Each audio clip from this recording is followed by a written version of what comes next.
Praise the lord. దేవునికి మహిమ ఘనత ప్రభావములు కలుగును గాక. రండి ప్రియ దేవజనమా, దేవుడు మనల్ని ప్రేమించి మరొక నూతన దినాన్ని ప్రభు ఇచ్చినందుకు ప్రభువుని గణపరుస్తూ మరి ఈ ఉదయకాల ధ్యానం ఒక చరణము పల్లవి పాట పాడి దేవుని స్తుతించి మనము వాక్య ధ్యానం చేద్దాము. దేవునికి స్తోత్రం. హల్లెలూయా.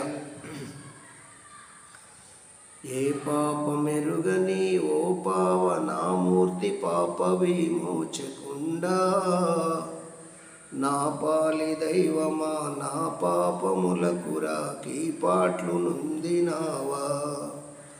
నా పాలి దైవమా నా పాపములకు రాకి పాట్లు నొందినావా. చెడుగు యూదులు పెట్టుపడరాని పాట్లకు సుడివడి నడిచినావా. కడకు కల్వరిగిరి కడకేగి సిల్వను గ్రక్కున దించినావా. చెడుగు యూదులు పెట్టుపడరాని పాట్లకు సుడివడి నడిచినావా. కడకు కల్వరిగిరి కడకేగి సిల్వను గ్రక్కున దించినావా. ఏ పాపమెరుగని ఓ పావనామూర్తి పాప విమోచకుండా, నా పాలి దైవమా నా పాపములకు రాకి పాట్లు నొందినావా. రండి ప్రియ దైవజనమా, పరిశుద్ధ బైబిల్ గ్రంథంలో ఈ దినం కొరకు సిద్ధపరచబడిన పరిశుద్ధ లేఖనము ఫిలిప్పీ పత్రిక 3వ అధ్యాయము 18వ వచనాన్ని చదువుకొని దైవధ్యానం చేద్దాం.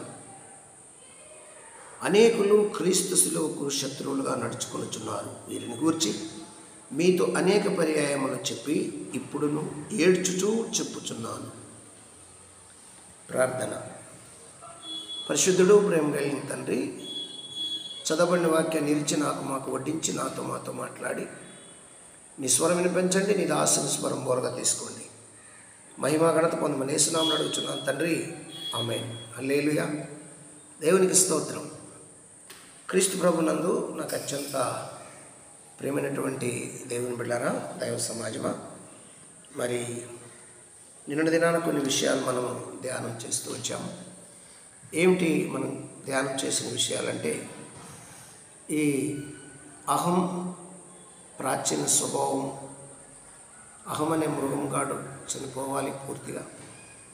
వాడు చనిపోతేనే మనము దేవునికి ప్రీతికరమైన పిల్లలుగా ఉంటాము అనే విషయాలు మనం ధ్యానం చేస్తూ, మనలో క్రీస్తు అనే నూతన జీవము మనలో ఉన్నప్పుడు ఆ నూతన జీవం కోరుకుండే ఆ ఆలోచన విధానము, కోరుకుండే కోరికలు, నూతన జీవానికి ఉండే ఇష్టపూర్వకమైనటువంటి ఆలోచన విధానాలను లేఖనాలను మనం ధ్యానం చేస్తూ వచ్చాం. ఇప్పుడు మళ్ళీ పౌలు భక్తుడు ఆయన సిలువకు శత్రువుగా నడుచుకొనుచున్నాను అంటున్నాడు. నిన్న ధ్యానం చేసిన విషయంలోనేమో నేను సిలువ వేయబడ్డాను, క్రీస్తుతో కూడా సిలువ వేయబడ్డాను, జీవించేవాడు నేను కాదు, క్రీస్తే నాలో ఉన్నాడు, నా యందు ఉన్నాడు, నేను క్రీస్తునందుని జీవిస్తున్నానని పౌలు భక్తుడు చెప్పినటువంటి విషయాలు మనం ధ్యానం చేస్తూ వచ్చాం. అయితే మనం గమనించవలసినటువంటి ఆ విషయాలను చాలా జాగ్రత్తగా మనం గమనిస్తే, అన్నిటికీ పైగా ఈ అక్షయ జీవము తాను పుట్టించిన వానికి తన పుట్టుకు కారకుడు కర్త అయినటువంటి యేసునాథుని ప్రేమిస్తుంది, ఆరాధిస్తుంది. అన్ని వేళల ఆయననే హెచ్చిస్తుంది. ఆయన హెచ్చవలసింది, నేను తగ్గవలసింది అని లేఖనము యోహాను సువార్త 3వ అధ్యాయము 30వ వచనంలో మనకు తెలియజేస్తున్న లేఖనం. ఆయన హెచ్చవలసింది, నేను తగ్గవలసింది. ఎవరైతే క్రీస్తుతో సిలువ వేయబడ్డారో వారు జీవించే జీవితము ఆ సిలువకు శత్రువుగా నడుచుకోకుండా సిలువకు అనుకూలంగా ప్రీతికరంగా నడుచుకోవాలని పౌలు చెబుతూ ఆ నూతన జీవం చేస్తున్నటువంటి పని ఏంటి? క్రీస్తునాథుని ప్రేమిస్తుంది, ఆరాధిస్తుంది, అన్ని వేళలా ఆయన్ను హెచ్చిస్తుంది. ఆయన హెచ్చవలసి ఉంది, నేను తగ్గవలసి ఉందని యోహాను సువార్త 3:30లో మరి లేఖనము చెప్పినటువంటి మాట, యోహాను అన్న మాట. ఏమండి? అయితే ఈ జీవము నిరంతరపు హృదయవాంఛ ఏమిటి అంటే ఆయన హెచ్చవలసి ఉంది, నేను తగ్గవలసి ఉందని ఈ జీవము నిరంతరం ఆలోచిస్తుంది. హృదయ వాంఛ. మాకు కాదు యెహోవా, మాకు కాదు, నీ కృపాసత్యములను బట్టి నీ నామమునకు మహిమ కలుగునుగాక అన్నది ఈ నూతన జీవం యొక్క నిత్య ప్రార్థన. ఈ నూతన జీవం యొక్క నిత్య ప్రార్థన.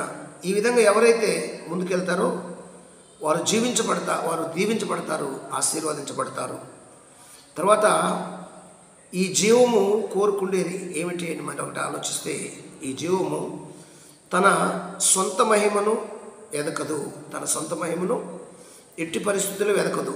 తాను పూర్తిగా మరుగై యేసును ఇతరులకు కనపరుస్తుంది, యేసును ఇతరులకు చూపిస్తుంది. యేసు తన బ్రతుకు ద్వారా అనేకులకు ఎత్తి చూపిస్తుంది. ఈ జీవము, ఈ నూతన జీవము. ఏమండి? ఆ తర్వాత తన ఆలోచనను పూర్తిగా సమాధి చేస్తుంది. ఏం చేస్తుంది? తన ఆలోచనను పూర్తిగా సమాధి చేసి దేవుని ఆలోచన ప్రకటిస్తుంది. తన మాటలను పాతిపెట్టి దేవుని మాటలను ప్రచురిస్తుంది. తన స్వభావం కంటే దేవుని యొక్క మాటలనే ప్రాముఖ్యమైనవిగా ఎత్తి చూపుతుంది. అది ఏబు భక్తుడు కూడా ఒక మాట తెలియచేస్తున్నాడు. వినండి. ఏబు గ్రంథంలో మనం జాగ్రత్తగా గమనిస్తే, ఏబు గ్రంథంలో ఏమని రాయబడిందంటే 23వ అధ్యాయము ఏబు గ్రంథం 12వ వచనంలో ఇలాగుంది. ఆయన పెదవుల ఆజ్ఞను నేను విడిచి తిరగలేదు, ఆయన నోటి మాటలు నా స్వభావము కంటే ఎక్కువగా ఎంచితిని. ఆయన నోటి మాటలు నా స్వభావం కంటే. ఏబు సాక్ష్యం ఇచ్చినటువంటి ఆ సాక్ష్యం ప్రకారము మనం జాగ్రత్తగా ఆలోచిస్తే, దేవుణ్ణి హెచ్చించటములో మరి నేనెంతో భయభక్తులు కలిగి ఉన్నాను అంటాడు. అదే ఈరోజు క్రీస్తుతో కూడా సిలువ వేయబడిన వారి యొక్క మనస్తత్వం అలా ఉండాలి.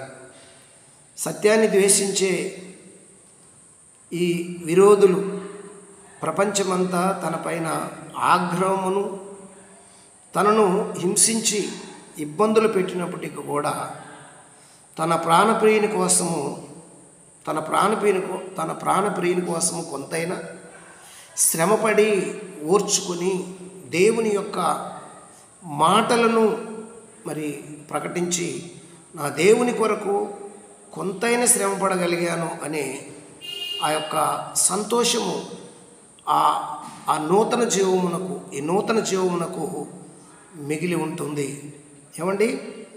ఈ కొంతైనా నేను సంతోషపడ్డానని ఈ జీవము అక్షయమైనది కనుక తనను ఎవరైనా చంపుతారేమో అనే భీతి, భయము ఆ జీవమునకు ఉండదు. ఎవరైనా కొడతారేమో, ఎవరైనా ద్వేషిస్తారేమో, ఎవరైనా ఏదైనా చేస్తారేమో అనే ఆ అభిప్రాయము, లేదంటే ఆ భీతి, ఆ భయము ఆ వ్యక్తిలో ఉండదు. ఏ వ్యక్తులంటే అహం అనే మృగమును చంపేసి నేను క్రీస్తు కొరకే జీవిస్తున్నాను అని ఎప్పుడైతే ప్రాచీన స్వభావాన్ని, ఈ అహం అనే మృగాన్ని చంపుతారో, వారు తన ప్రియుని కొరకు, క్రీస్తు కొరకు ఎంతగా ప్రయాసపడుతున్నాము అనేది ఆలోచిస్తూ ఉంటుంది ఈ యొక్క నూతన జీవము. ఏమండి? ఈ నూతన జీవము ఎవరైనా చంపుతారేమో, నేనేమైపోతానో అనేది ఎంత మాత్రము ఏమండి భయం ఉండక, ఇక నేను నాది అనే స్వరమే అందులో మోగబోతుంది. ఇక అతడిలో రేయింబగలు క్రీస్తు నుండి ఏమి కొంతైనను క్రీస్తు సంఘానికి నా